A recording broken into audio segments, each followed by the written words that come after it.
کم و بیش 2 سے 3 کلومیٹر، اور اس کی اونچائی جو ہے وہ کم و بیش 1200 یا 300 کچھ میٹر۔ رحمۃ بن عبادہ رضی اللہ تعالی عنہما واتا، اور علماء لکھتے ہیں کہ حضرت خالد بہت دور جا چکے تھے، اور یہ پہاڑی ہمارے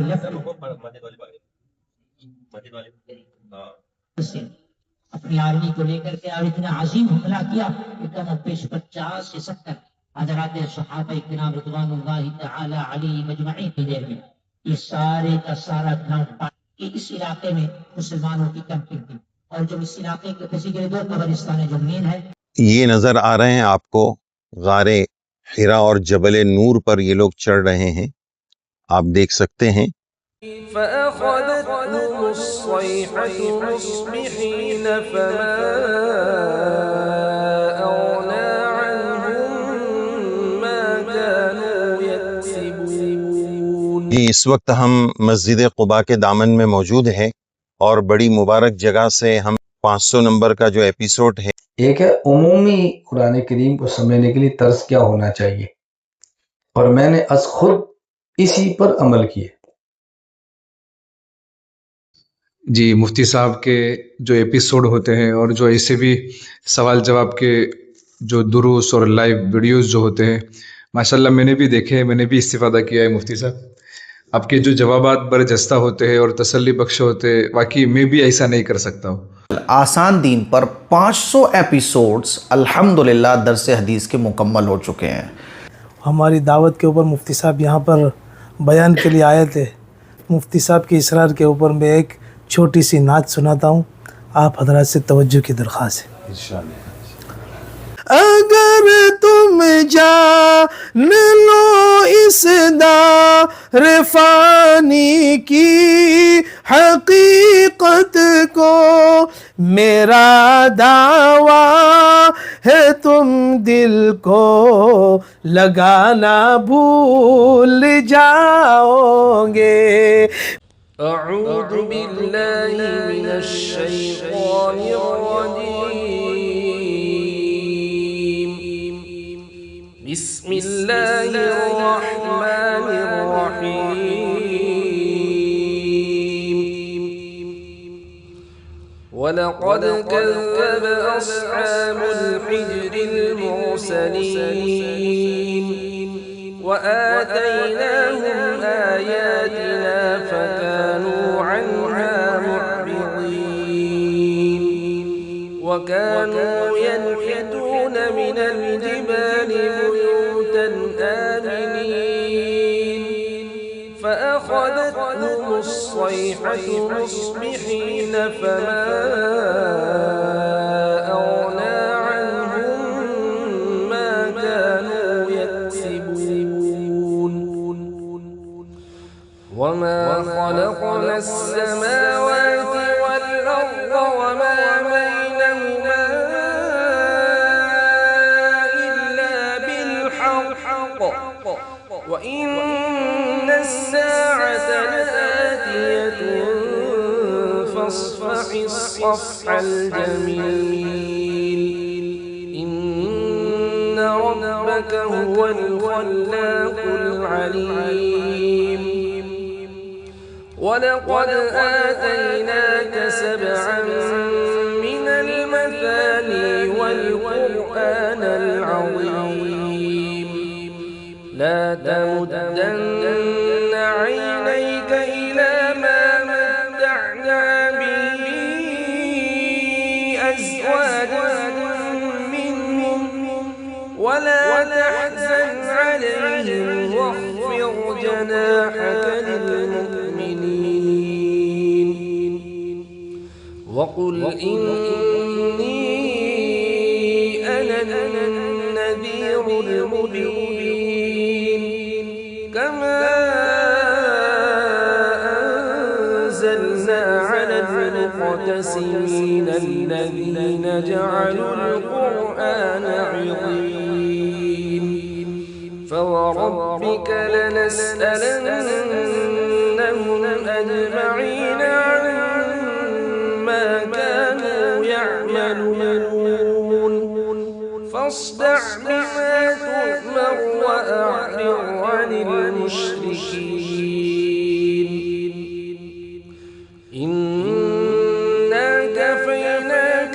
المستهزئين الذين يجعلون مع الله إلها آخر فسوف يعلمون ولقد نعلم أنك يضيق صدرك بما يقولون فسبح بحمد ربك وكن من الساجدين واعبد ربك حتى يأتيك اليقين صدق الله العظيم.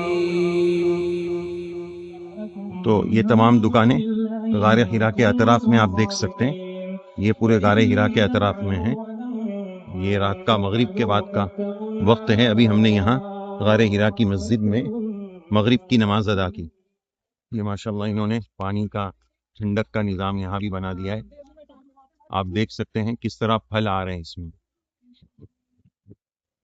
یہ غار حرا کی مسجد کا منارہ ہے. یہ ماشاءاللہ غار حرا کی مسجد ہے. غار حرا کی مسجد آپ اس کی خوبصورتی دیکھ سکتے ہیں ماشاءاللہ. اور یہاں مسجد میں غار حرا کی مناسبت سے اقرأ بسم ربک الذی خلق، اقرأ بسم ربک الذی خلق یہ آیت لکھی ہوئی ہے. آپ دیکھ سکتے ہیں یہ مسجد کا خوبصورت نظارہ.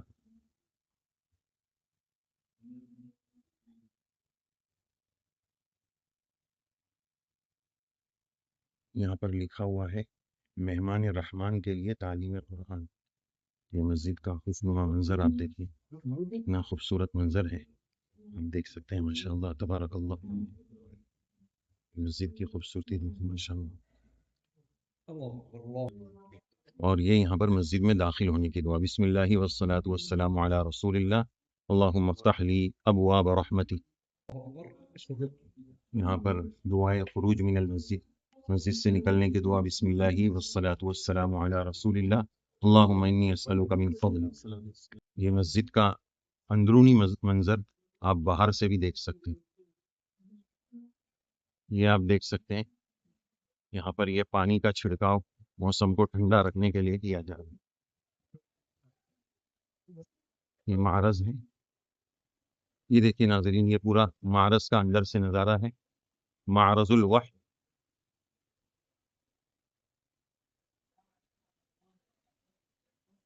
اور ماشاءاللہ تبارک اللہ یہ غار حرا کے دامن میں یہ خوبصورت سا نظارہ، پانی کا بہتا ہوا جھرنا، اس کو بڑا خوشنما بنانے کی کوشش کی گئی ہے.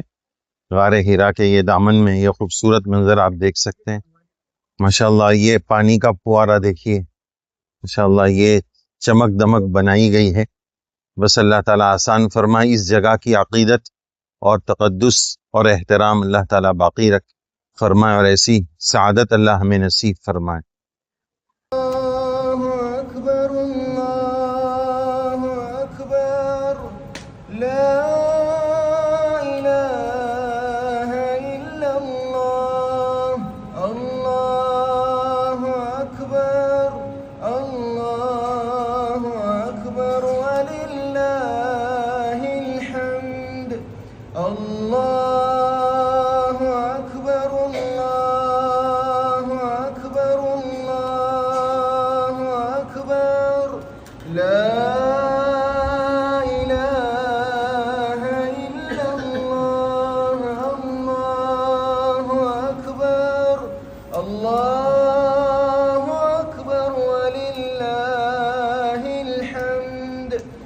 السلام علیکم ورحمۃ اللہ وبرکاتہ.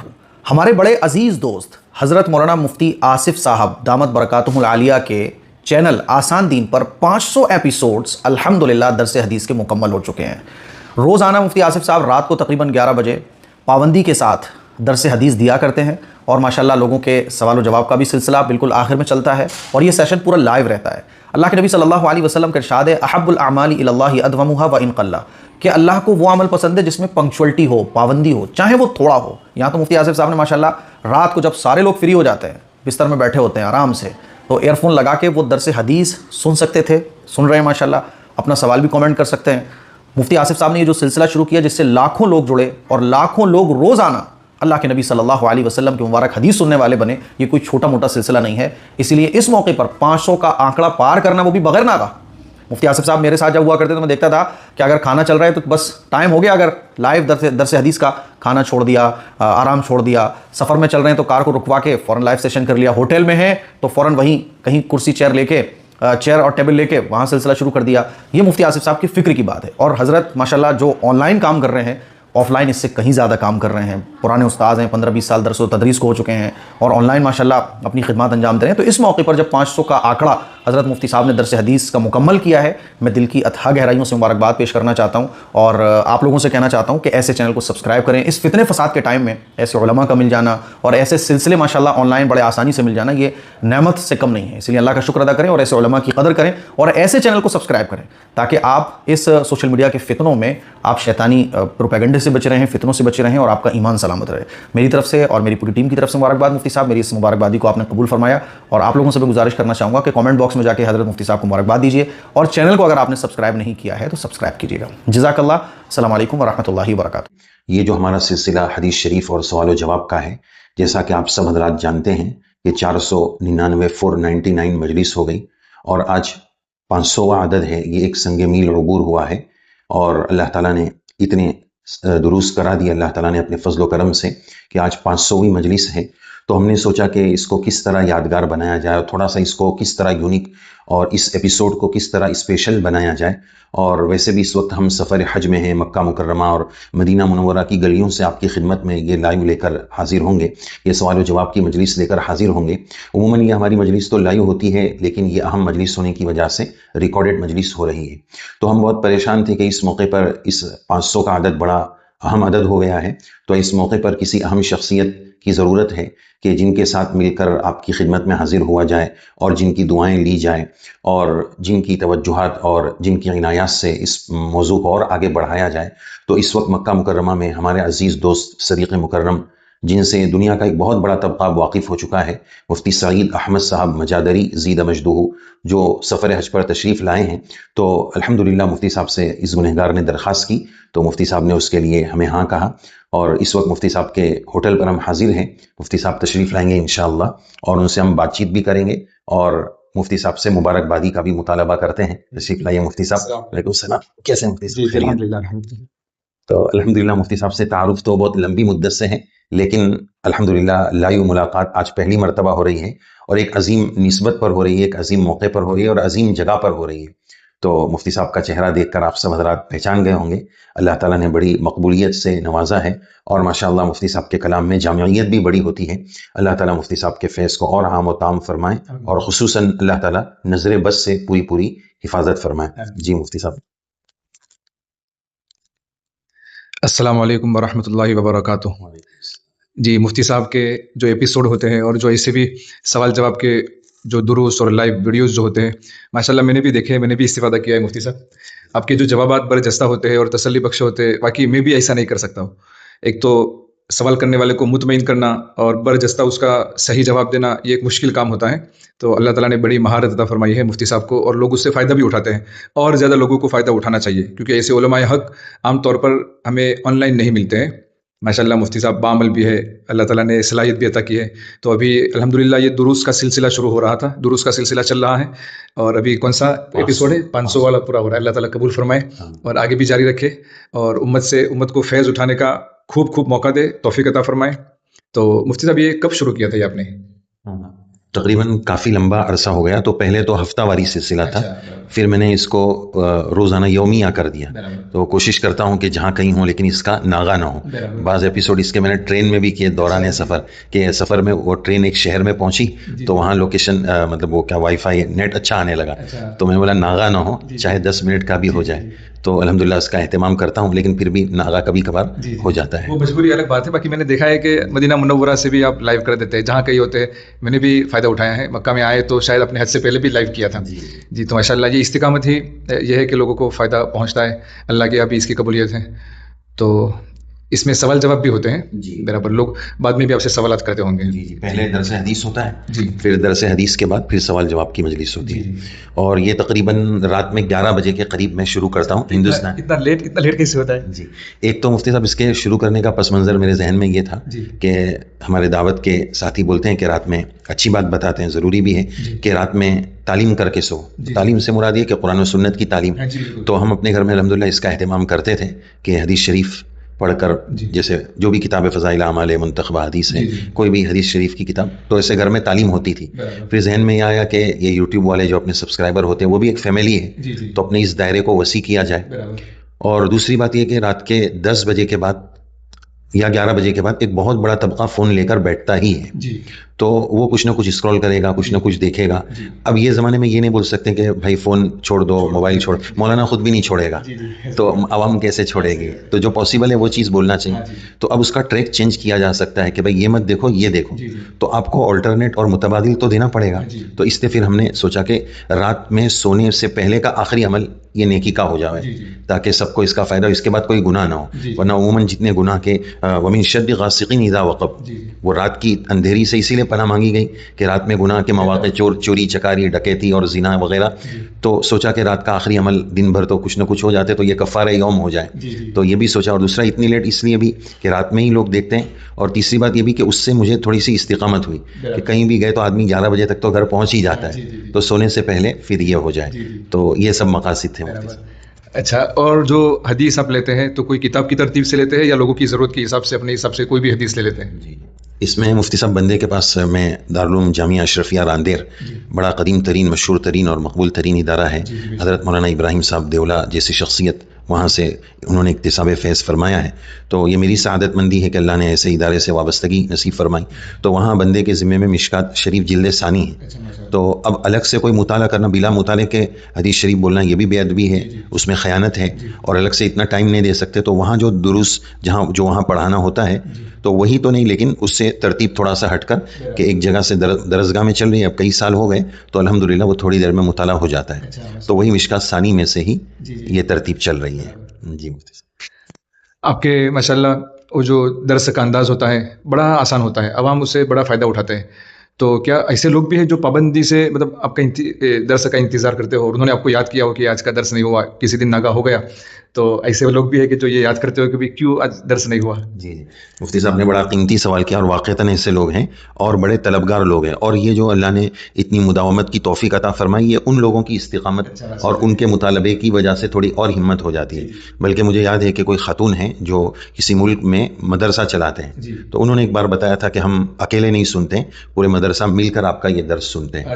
انہوں نے کہ وہ تو دکھنے میں تو ایک ہی ویو اور ایک ہی ناظر نظر آتا ہے کہ ایک فون پر سنا جا رہا ہے، لیکن انہوں نے کہا کہ ہم سب مل کر سنتے ہیں. اور ایسا کئی گھر والوں نے بتایا کہ رات میں ہمارا پورا گھرانہ یہ دیکھ کر سوتا ہے.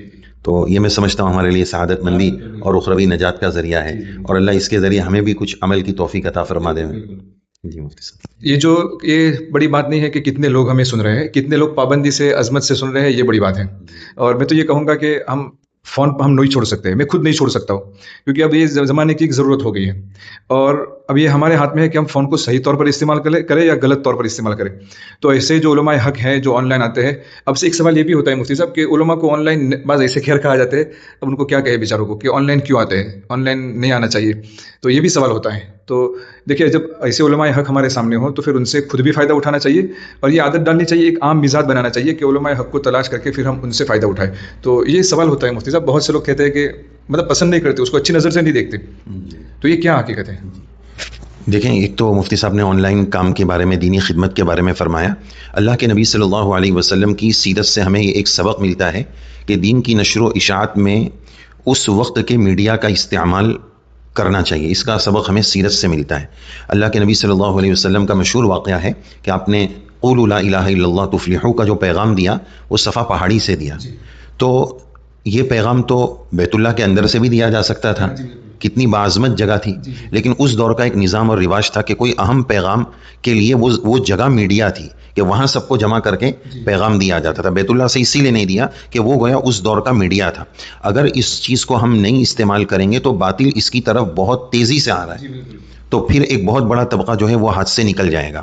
اس لیے اس کو لینا. اور اب تو ماشاءاللہ کئی اہل اللہ اور علماء کرام سوشل میڈیا پر اور یوٹیوب وغیرہ پر اپنی خدمات پیش کر رہے ہیں. اور ایک موازنہ اگر دیکھا جائے مفتی صاحب, تو مسجد میں اگر ہمارا واز ہو رہا ہو, بات ہو رہی ہو, تو 200 کا اگر مجمع لگتا ہے تو لوگ بولتے ہیں بہت مجمع آیا, 500 مجمع آیا.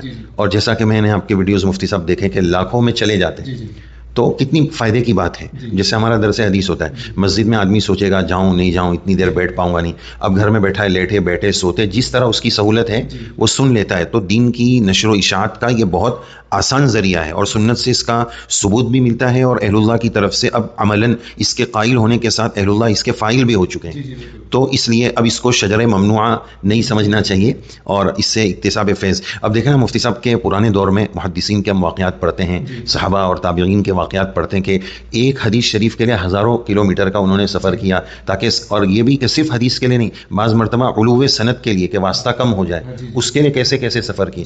اب اللہ نے موجودہ دور میں سہولیات دے دی کہ آپ کو کہیں جانا نہیں, اپنے گھر میں بیٹھے رہنا ہے. تو کیا کل قیامت میں اللہ تعالیٰ کے یہاں اس پر گرفت نہیں ہوگی کہ ہم نے علم دین کے حصول کو اتنا آسان بنا دیا تھا کہ ہزاروں کلومیٹر تو دور کی بات, آپ کو اپنے گھر میں سے بھی نہیں نکلنا ہے, ایک آلہ آپ کو دیا ہے, آپ اس کو استعمال کریں اور آپ کو علم حدیث مل رہا ہے. تو کتنی اللہ تعالیٰ کی طرف سے فراوانی اور سہولتیں ہو گئی ہیں. تو یہ سوچ غلط ہے کہ نہیں آنا چاہیے, بلکہ جو آ رہے ہیں آپ یقین مانیے, لوگ مفتی صاحب آنا وہ تو ٹھیک ہے, ایک غلط فہمی یہ بھی ہے, وہ زیادہ ضروری ہے, اس کا ازالہ اور اس کی صفائی زیادہ ضروری ہے. کہ دیکھو کبھی بھی کسی کی نیت پر براہ راست حملہ نہیں کرنا چاہیے, ڈائریکٹ لوگ حملہ کر دیتے ہیں.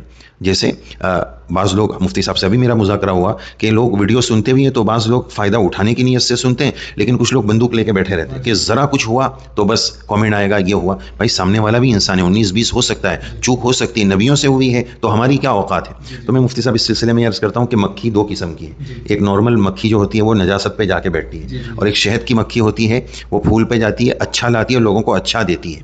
تو اگر واقعتاً کوئی بھول بھی ہوئی تو اس کے بولنے کا طریقہ ہونا چاہیے, کامنٹ کرنے کا طریقہ ہونا چاہیے کہ مولانا آپ کی بات سے بہت فائدہ ہوا, لیکن یہ بات تھوڑا سا غور کرنے والی ہے, یہ غلط ہے. یعنی جیسی بھی بات ہو آپ آگے وہ لہجہ, یعنی آپ نے 99 باتوں سے فائدہ اٹھایا, ایک بات آپ کو نہیں سمجھ آئی تو آپ ڈائریکٹ اسی کے بارے میں لکھ رہے ہیں. 99 جو باتیں آپ کو اچھی لگی, اس سے فائدہ ہوا, وہ کہاں گئی؟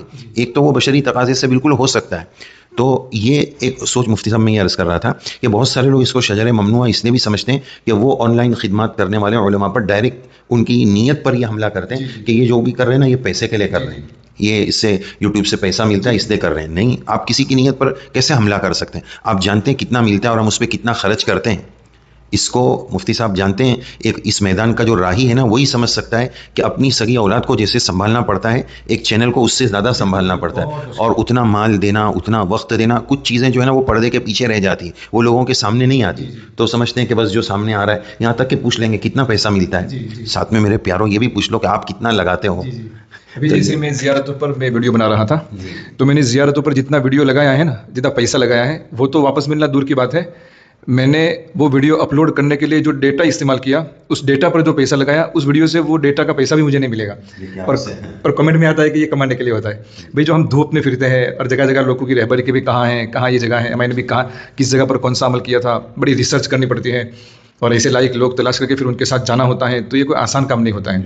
اور اگر یہ بات ہے کہ چلو پیسے کے لیے ہی ہے, جو لوگ بعض لوگ ایسے, حالانکہ زیادہ تر 100 میں سے 95% بلکہ 99% اچھے ہی ہوتے ہیں جو فائدہ اٹھاتے ہیں. کوئی ایک ایسا ہوتا ہے, یا پھر جو بھی ایسا سوچتے ہیں ان سے یہ پیغام ہے کہ اگر یہی بات ہوتی کہ ہمیں زیادہ پیسے کمانے تھے, تو اگر ہمیں جھوٹی قصے کہانیاں اگر شروع کریں گے نا, تو یہ صحیح دین کی باتیں بتانے سے بہت زیادہ ویو آئیں گے اور بہت زیادہ پیسے ہم بنا پائیں گے.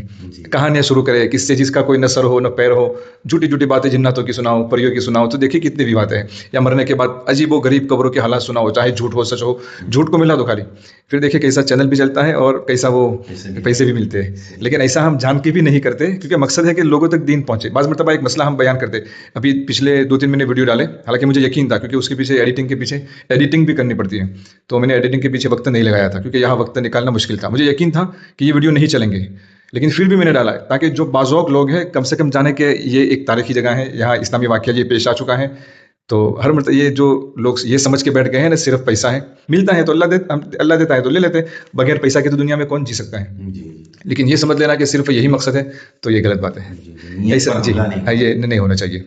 اور جیسے کہ آپ نے بولا کہ استقامت ہے, مطلب دروس چل رہے ہیں, تو یہ کتنا مشکل کام ہے. ایک ویڈیو ریکارڈ کرنا, اس کو صحیح کرنا, اس کو اپلوڈ کرنا, وہی جان سکتا ہے جو جس نے یوٹیوب پر کام کیا ہے. تو ماشاءاللہ مفتی صاحب آپ کی جو استقامت ہے، اور میں نے آپ کے وہ ویڈیوز بھی دیکھے تاریخی مقامات پر جا کر آپ نے جو صحیح باتیں لوگوں تک پہنچائی ہیں. دیکھیے یوٹیوب پر آپ کو کئی طرح کی باتیں ملیں گی، ہر چیز پر ایسے کہ آپ سنتے رہ جائیں گے، آپ کو اچھا لگے گا، لیکن اس میں جھوٹ زیادہ ہوتا ہے. پتہ نہیں ایسا کیوں مفتی صاحب کے لوگوں کو جھوٹ سننے کا مزہ آتا ہے، مسالے والی باتیں سننے کا مزہ آتا ہے، اور اگر سچی باتیں بتا دو تو لوگوں کو لگتا ہے کہ اس میں تو کچھ معلومات ہی نہیں ہے. اس کی ایک مثال بتانا چاہوں گا مفتی صاحب، جو میں اکثر عرض کرتا ہوں کہ حدیث پاک کی روشنی میں آج کل ہر 10 میں سے 7 یا 8 بندہ یہ بولتا ہے کہ مجھے کسی نے کچھ کرا دیا ہے، کھلا دیا ہے، پلا دیا ہے. اب کوئی مولانا کے پاس جاتے ہیں کہ مولانا میرے کو یہ تکلیف ہے، تو مولانا مجاد علی صاحب سیدھے سادے آدمی ہیں، وہ بولیں گے کہ بھائی آپ معوذتین پڑھو، فلک ناس پڑھو. تو بولے اے مولانا میں دم نہیں ہے، فلک ناس تو سب بولتے ہیں. بولے کہ مرچی کاٹو، لیمبو کاٹو، اس کی کلیجی لاؤ، فلانے کا پھپسا لاؤ، پنکھے پہ الٹے لٹک جاؤ، یہ کاٹو وہ پیٹو، تو کہیں گے ہاں یہ مولانا دمدار ہے.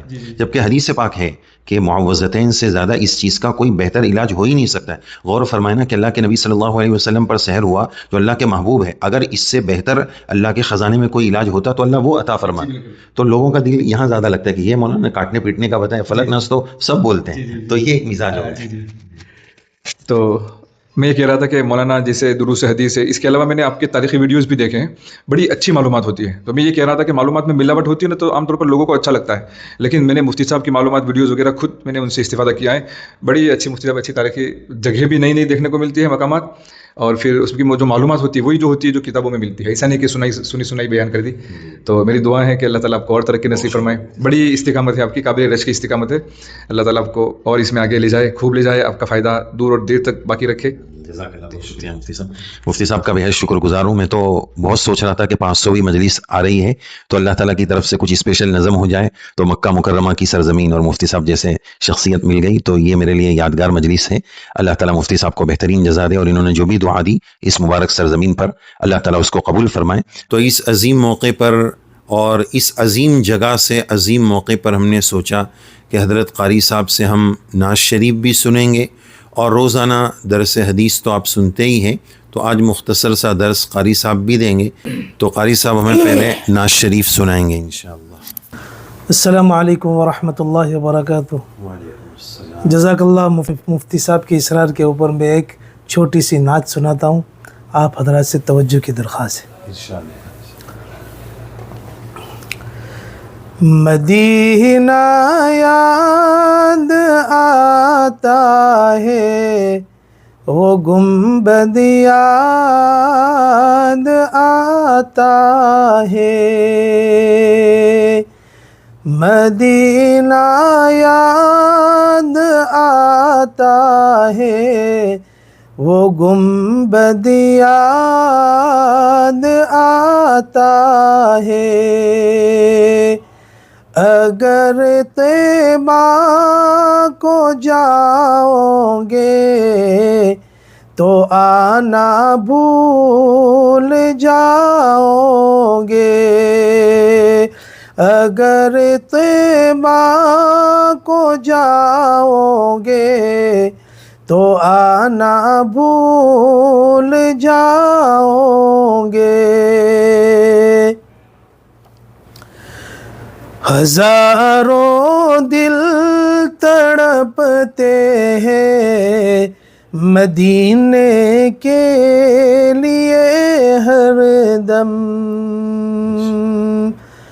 ہزاروں دل تڑپتے ہیں مدینے کے لیے ہر دم،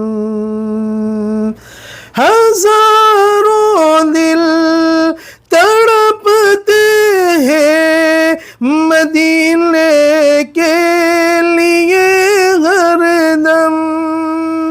بلا لو نا ہمیں طیبہ تڑپنا بھول جاؤ گے، بلا لو نا ہمیں طیبہ تڑپنا بھول جاؤ گے.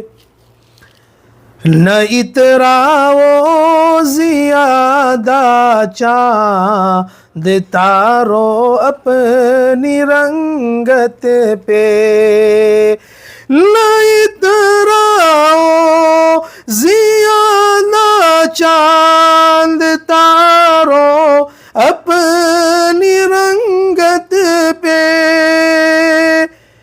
میرے آقا کے روزے کو نہ اتراؤ ضیا نہ چاند تارو اپنی رنگت پہ، جب روزے کو تو دیکھو گے چمک نہ بھول جاؤ گے، جب روزے کو تو دیکھو گے چمک نہ بھول جاؤ گے۔ اور قرآن مجید کیا اللہ کی نعمت ہے، اس کو شاعر کہتا ہے، اگر تم غور سے قرآن کے الفاظ سن لو گے، اگر تم غور سے قرآن کے الفاظ سن لو گے، اگر تم غور سے میرے نبی کی نعت سن لو گے، میرا دعویٰ ہے تم گانا بجانا بھول جاؤ گے، میرا دعویٰ ہے تم گانا بجانا بھول جاؤ گے۔ اور ماں کا کیا مقام ہے، شاعر اسی کو بیان کرتا ہے، حدیث مصطفیٰ پر تم جو ہو جاؤ عمل پیرا، حدیث مصطفیٰ پر تم جو ہو جاؤ عمل پیرا، حدیث مصطفیٰ پر تم جو ہو جاؤ عمل پیرا، قسم اللہ کی ماں کو ستانا بھول جاؤ گے، قسم اللہ کی ماں کو ستانا بھول جاؤ گے، مدینہ یاد آتا ہے وہ گنبد یاد آتا ہے۔ اور سنیں شاعر کیا کہتا ہے، مدینے کا کبوتر ہوں پکڑ سکتے نہیں مجھ کو، مدینے کا کبوتر ہوں پکڑ سکتے نہیں مجھ کو، مدینے کا کبوتر ہوں پکڑ سکتے نہیں مجھ کو، اگر گولی چلاؤ گے نشانہ بھول جاؤ گے، اگر گولی چلاؤ گے نشانہ بھول جاؤ گے۔ اور حافظ قرآن کی عظمت کیا ہے، ایک حافظ قرآن کی عظمت کیا ہونی چاہیے، شاعر اسی کی منظر کشی کرتا ہے، اگر تم جان لو اس حافظ قرآن کی عظمت کو، اگر تم جان لو اس حافظ قرآن کی عظمت کو، اگر تم جان لو اس حافظ قرآن کی عظمت کو، اگر تم جان لو اس حافظ قرآن کی عظمت کو، تو اپنے بچوں کو انگلش پڑھانا بھول جاؤ گے. مدینہ یاد آتا ہے وہ گنبد یاد آتا ہے. اگر طیبہ کو جاؤ گے تو آنا بھول جاؤ گے. آخری شعر اس نعت کا.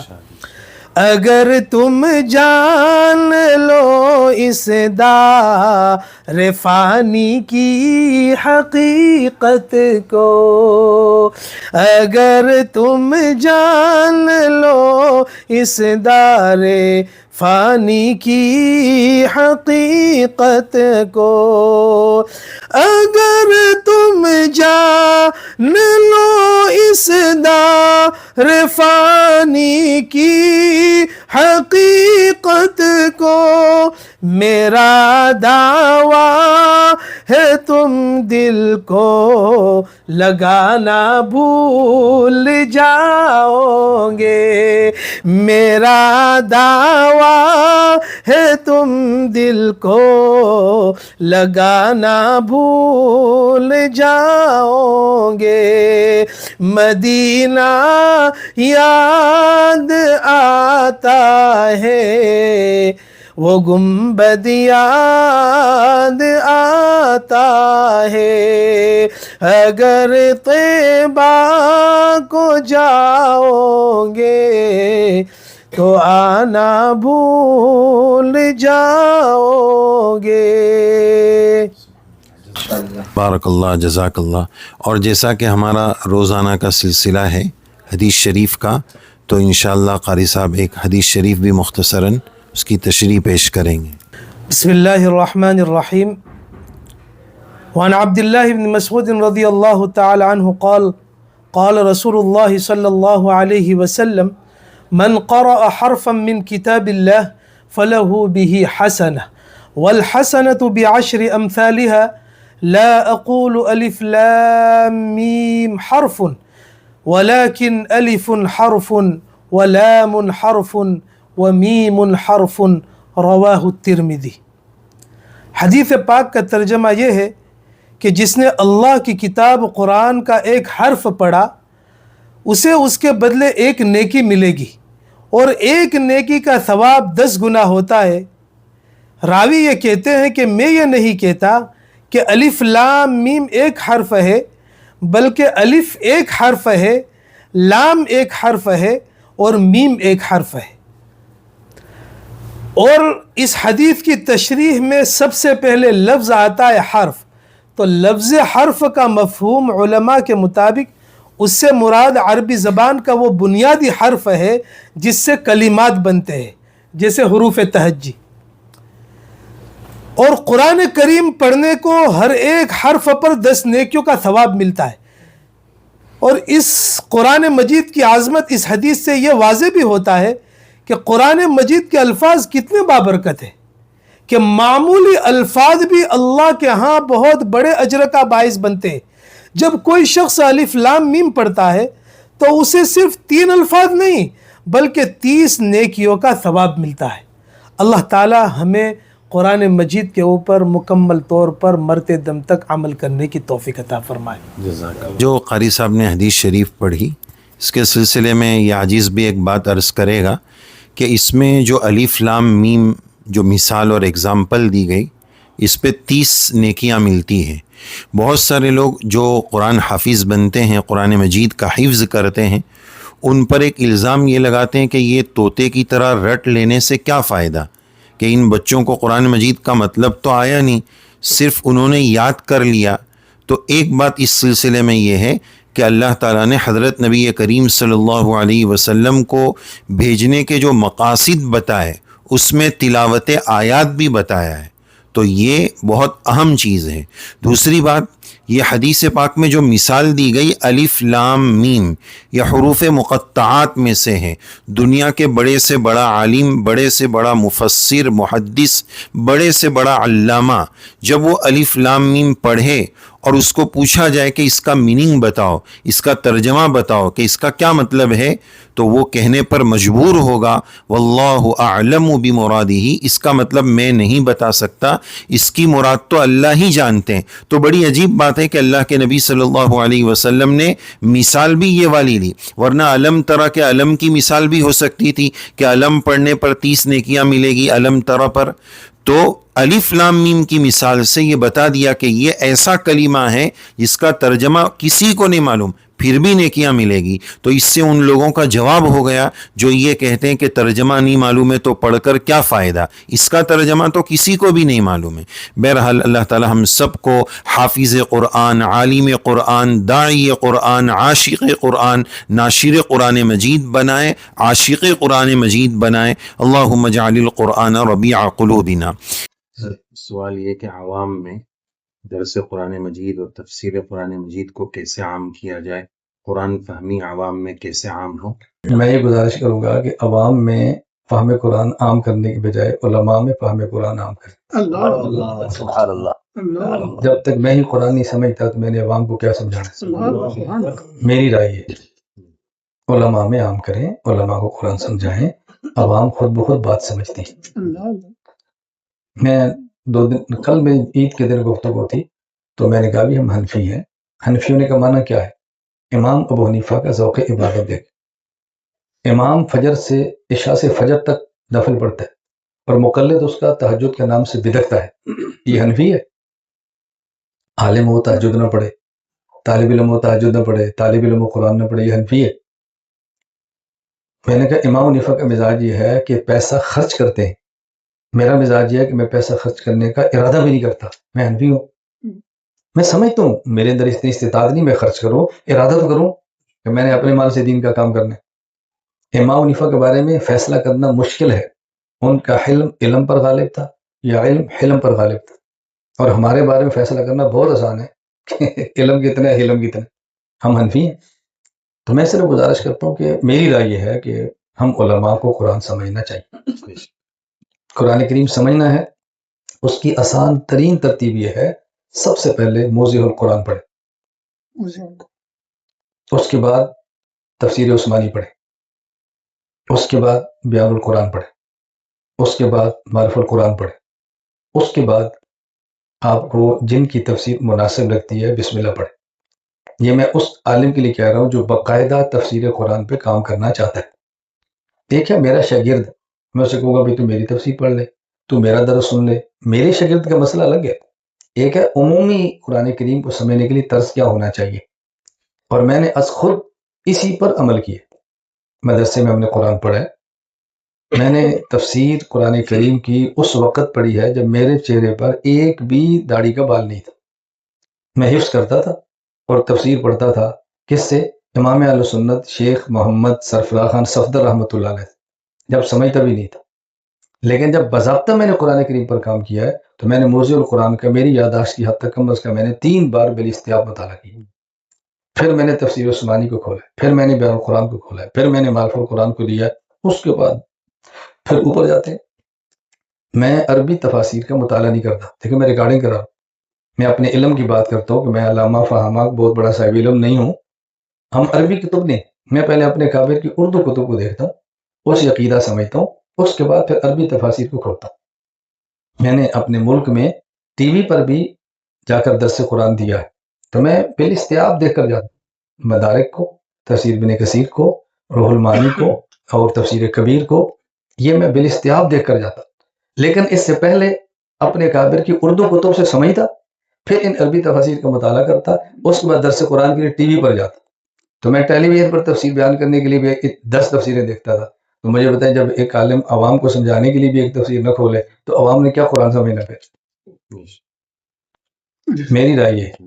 دوسرا ایک اور سوال ہے، عوام میں یا ہم سب میں جو دینی اعتبار سے کرنے کی چیزوں میں نہ کرنے کی چیزوں میں جو بے راہ روی ہے، تو وہ تو نفسانی خواہشات اور شیطانی اثر ہے، لیکن سوال یہ کہ کچھ وہ چیزیں جو عملی اعتبار سے شریعت نے اس کا جو درجہ دیا ہے عوام نے اس کو جو اس کے درجے سے اٹھا دیا ہے، اس کی کیا وجہ ہے اور اس کو عوام سے کیسے دور کیا جائے؟ دیکھیں اس کی ایک ہی وجہ ہے اکابر سے دوری. اہل اللہ سے جڑے رہیں، دین میں اعتدال رہے گا. اہل اللہ کو چھوڑ دیں گے، اعتدال ختم ہو جائے گا. بس میں تو اپنے تجربے کی بنیاد پہ کہہ رہا ہوں. اہل اللہ سے جڑے رہیں، اعتدال رہے گا. اہل اللہ کو چھوڑ دیں گے، اعتدال ختم ہو جائے گا.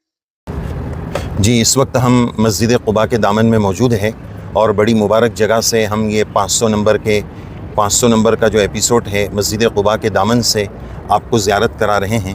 آپ دیکھ سکتے ہیں یہاں پر، آپ دیکھیے یہ وہ جگہ ہے جہاں اللہ کے نبی صلی اللہ علیہ وسلم کا گویا استقبال ہوا تھا. جب اللہ کے نبی صلی اللہ علیہ وسلم ہجرت فرما کر مدینہ منورہ تشریف لائے تھے تو یہاں پر آپ صلی اللہ علیہ وسلم کا استقبال ہوا تھا، اور طریق ہجرت کو پورا یہاں نقشے کی شکل میں سمجھایا گیا ہے. یہ مسجد قباء آپ دیکھ سکتے ہیں. شیخ فہد نے سوال کیا ہے کہ کیا عورت اپنے شوہر کی اجازت کے بغیر نفلی روزہ رکھ سکتی ہے؟ جواباً عرض ہے کہ شوہر کی اجازت کے بغیر عورت کے لیے نفلی روزہ رکھنا جائز اور درست نہیں ہے. دوسری نفلی عبادتیں تو وہ شوہر کی اجازت کے بغیر کر سکتی ہے، لیکن اس میں بھی یہ شرط کا خیال رکھنا ضروری ہے کہ اس نفلی عبادت کی وجہ سے شوہر کی خدمت میں کوئی حرج نہ ہو. اور روزے کے بارے میں تو شوہر کی اجازت کے بغیر نفلی روزہ رکھنے کی اجازت اور گنجائش نہیں ہے، اس لیے کہ اس میں زوجیت اور میاں بیوی کے جو رشتے کے حقوق ہے اس کی ادائیگی میں کمی کوتاہی ہو سکتی ہے، اس لیے شوہر کی اجازت اس سلسلے میں ضروری ہے. اس وقت ہم مسجد قباء میں موجود ہیں، جس مسجد کا تذکرہ اللہ تعالیٰ نے قرآن مجید میں بھی فرمایا ہے، لمسجد اسس علی التقوی. یہ چونکہ ہمارا 500 نمبر کا ایپیسوڈ پورا ہونے جا رہا ہے تو ایسے مبارک موقع پر ہم نے سوچا کہ مبارک جگہ سے آپ کی خدمت میں الگ الگ آپ کے سوال لیے جائیں. آپ سامنے دیکھ سکتے ہیں یہ جو ممبر و محراب بنے ہوئے ہیں اس پر آیت اوپر لکھی ہوئی ہے لمسجد اسس علی التقوی. تو یہ پوری مسجد قباء ہے. یہ آپ دیکھ سکتے ہیں یہ گولائی میں نیچے بنا ہوا ہے بیر عریس اور بیر خاتم. اللہ کے نبی صلی اللہ علیہ وسلم نے جو انگوٹھی عنایت فرمائی تھی مہر نبوت، جو حضرت ابو بکر، حضرت عمر رضی اللہ عنہم کے دور میں رہی، یہاں تک کہ حضرت عثمان رضی اللہ عنہ کے دور تک چلی، یہ وہی کنواں ہے جس میں وہ انگوٹھی گر گئی تھی اور اس کے بعد وہ کبھی ملی نہیں اور فتنوں کا دور شروع ہوا. تو یہ وہی جگہ ہے.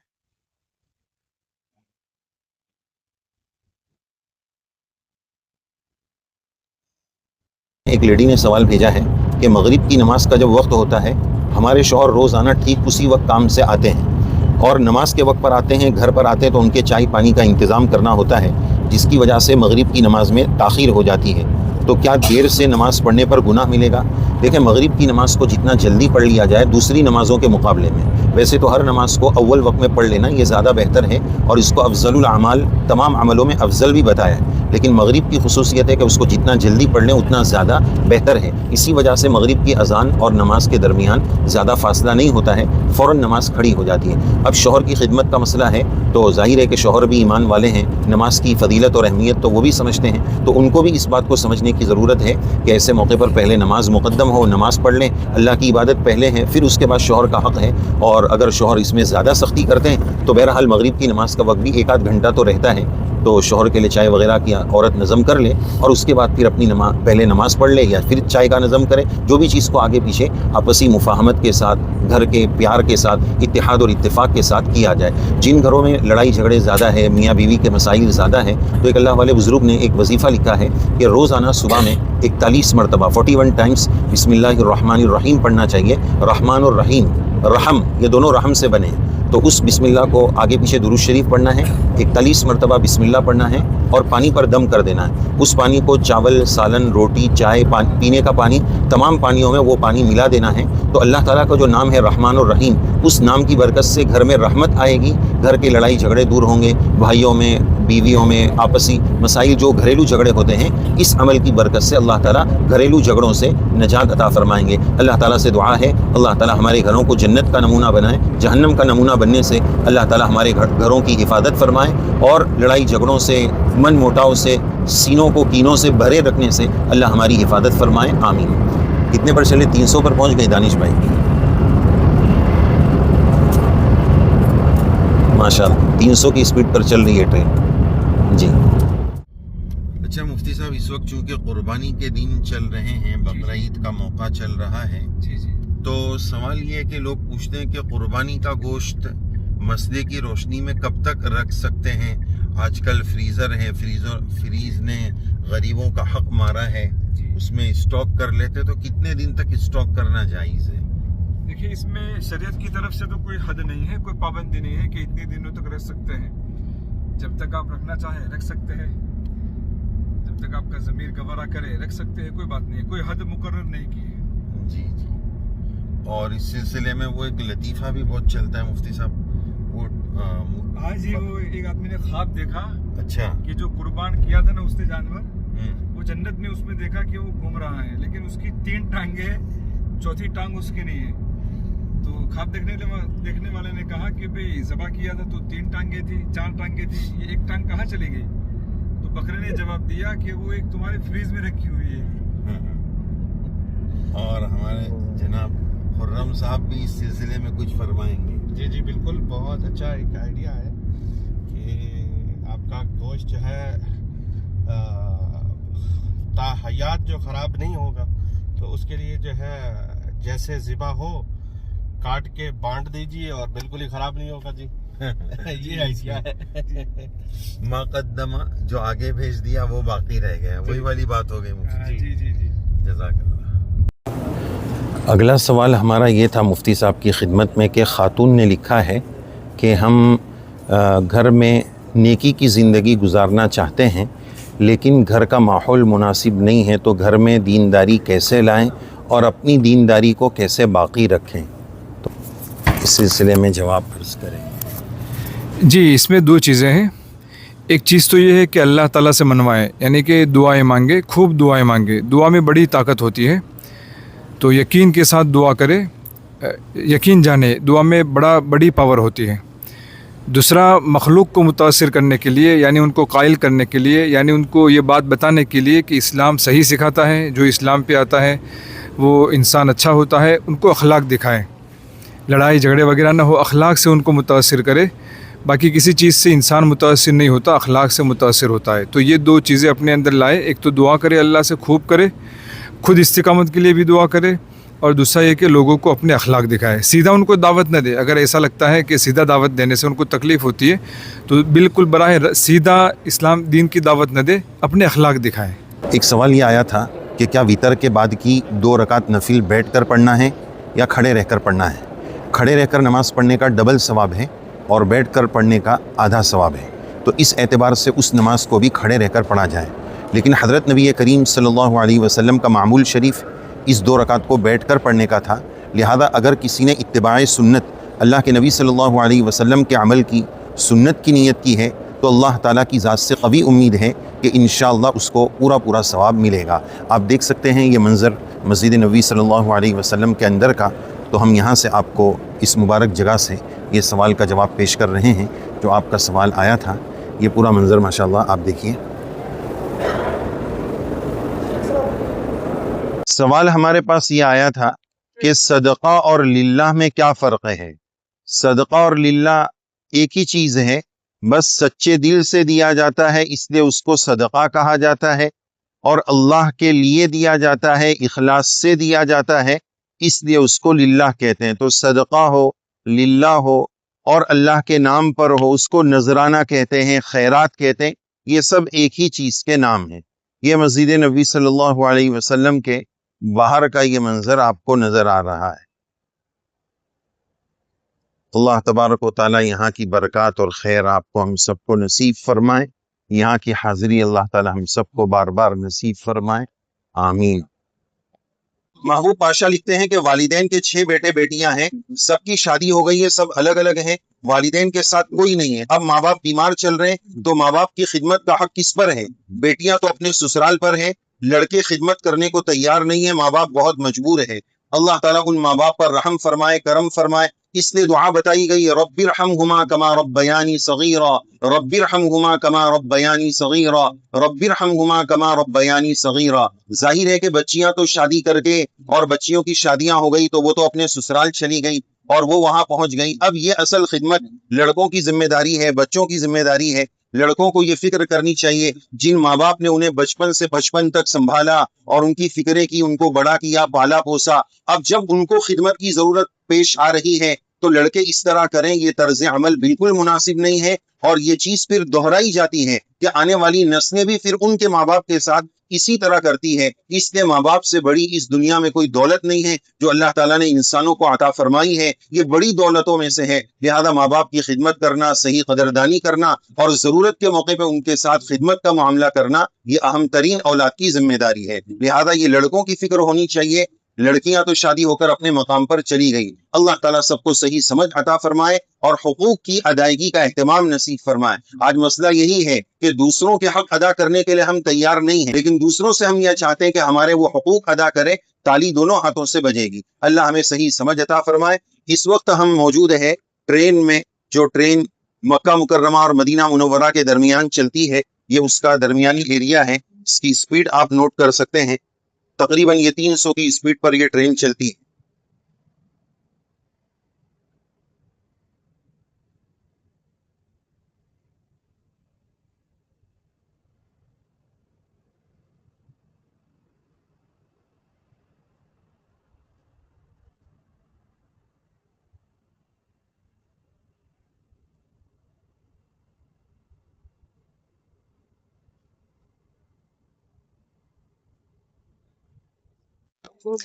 تو ناظرین، یہ تھی ہماری 500 نمبر کی مجلس۔ اس میں سب سے پہلے اللہ تعالیٰ کا شکر ادا کرتے ہیں۔ ہماری کوئی اوقات اور حیثیت نہیں ہے، صرف اللہ کا کرم ہے کہ اللہ تعالیٰ نے 500 کا عدد مکمل کرایا۔ سب سے پہلے اللہ کی بارگاہ میں سربسجود ہے، اور ان تمام حضرات کا بطور خاص شکریہ جنہوں نے مجلس کو بہت پابندی سے دیکھا، بہت اہتمام سے دیکھا اور ہمارا ساتھ دیا اور ہمارا حوصلہ بڑھایا۔ اللہ تعالیٰ سے دعا ہے اللہ تعالیٰ اسی طرح استقامت عطا فرمائے، اخلاص عطا فرمائے، اور آپ حضرات سے ہم امید کرتے ہیں کہ اسی طرح آپ آگے بھی ساتھ دیتے رہیں گے، اپنے سوالات بھیجتے رہیں گے۔ اللہ تعالیٰ سے دعا کر دیجئے اللہ تعالیٰ خوب استقامت اور اخلاص عطا فرمائے۔ آپ سب حضرات کی خدمت میں ڈھیر ساری مبارکبادیاں، بہت ساری مبارکبادیاں اور شکر گزاری۔ اللہ تعالیٰ آپ سب کو بہترین بدلہ عطا فرمائے، آمین یا رب العالمین۔ جزاکم اللہ خیرا۔ السلام علیکم ورحمۃ اللہ وبرکاتہ۔